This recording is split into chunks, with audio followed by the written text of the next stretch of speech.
Good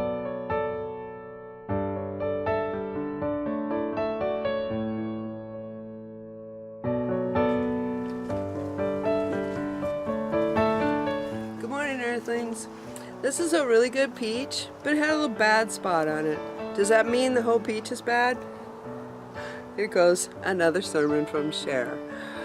Today I'm going to talk about one of my terms, color play. What is a color play? It's a term that I made up for something that happens in my work, but I'd like to show you how I do it. But also, at the same time, we're going to be talking about self-acceptance. Favorite subject, right? All today in the fabulous Traveling Arts Studio. Look, Lucy. Lucy. I'm going to finish my peach first. I don't know where I came up with the term color play. I was putting together class and I was trying to think of a term, and I've just always called it color play.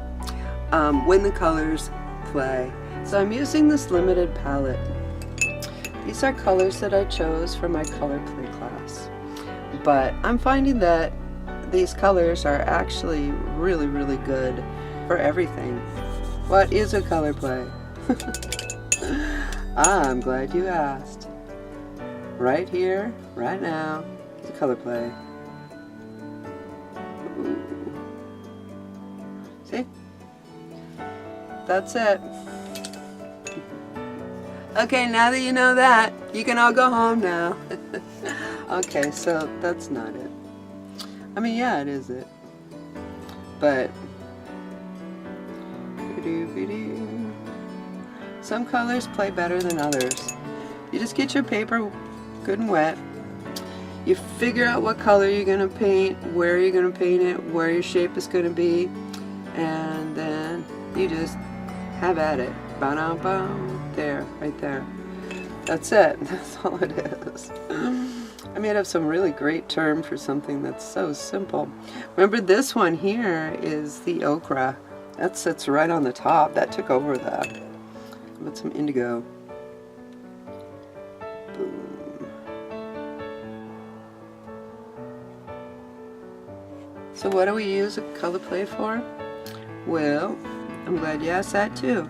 If this were a tulip, I'd just do it in water. Most of my technique, it's pretty much the same. I do the darker features first, then I put the water on, then I just hang on, because you never know. You can know the principles of what you've got in your palette, but you just never know what your color play is going to look like. Ooh, that's a better tulip than I did on my tulip show. This one is a yellow ochre. Pop it right on the top. See, that color play on a yellow ochre isn't not quite as good as, I think my favorite one is this one crimson. I mean, look at that. I mean, that's a color play. Then when it comes in here and it mixes with these colors, it plays. I think indigo is another one that's one of my favorites. Right? Just because it plays so well with that. Now,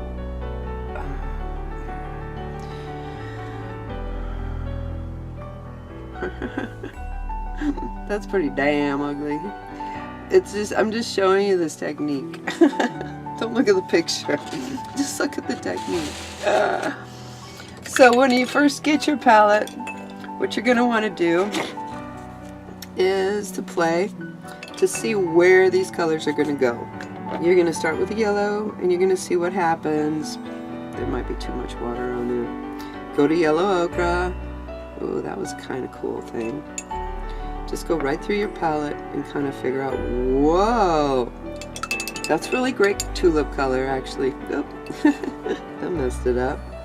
What's next? The selenium. Selenium is a opaque color. See, it doesn't play well with others. Sometimes it does.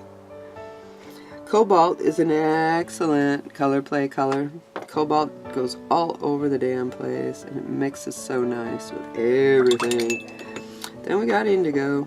We've already talked about indigo. See, that right there is not a color play. That's not.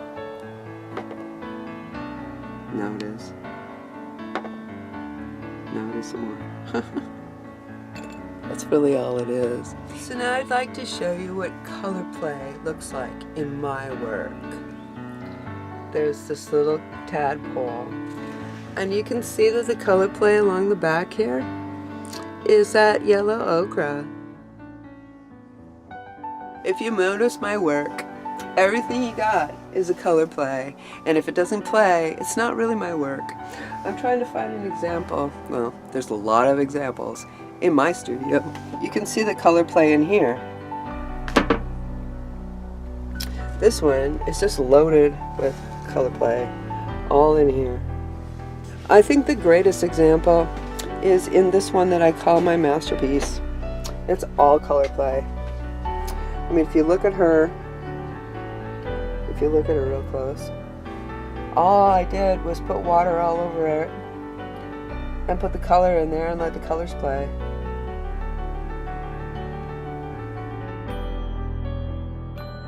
Yeah, here, this color play thing had a little explosion. She got a nice eye. Okay, here's Michelle Taylor and color play all over her. She's just basically all color play. But then when you get into something like this, it doesn't have as much color play. It just doesn't interest me as much. That is a pretty good subject there. Shows a lot of color play in the wing. That right there is color play. Now the reason why color play doesn't work for you is because you're not looking at the painting the same way as I am. That has to do with self-acceptance. That's where we go now. Far away, doesn't anybody stay in one place anymore? It would be so fine, see your face at my door. Here I go with my self-acceptance speech. You're gonna love this. So the reason why my watercolor works for me is because I'm able to see an accident as something really good. And that's all my art is. It's just one big accident. I put the water on the paper, I put on the colors, whatever they do. If they make a painting, ta-da! If they don't, then I have something to write my lists on. But what does that have to do with self-acceptance?